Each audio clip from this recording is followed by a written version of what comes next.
గుప్త సామ్రాజ్యం వారి వంశవృక్షం. గుప్త సామ్రాజ్యాన్ని స్థాపించినవారు శ్రీగుప్తుడు. తరువాత పరిపాలన చేసినది ఘటోత్కచగుప్తుడు. ఇతని అనంతరం పరిపాలన చేసినది మొదటి చంద్రగుప్తుడు.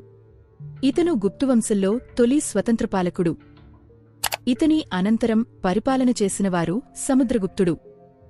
ఇతనికి ఇద్దరు సంతానం. వారు రామగుప్తుడు మరియు రెండవ చంద్రగుప్తుడు.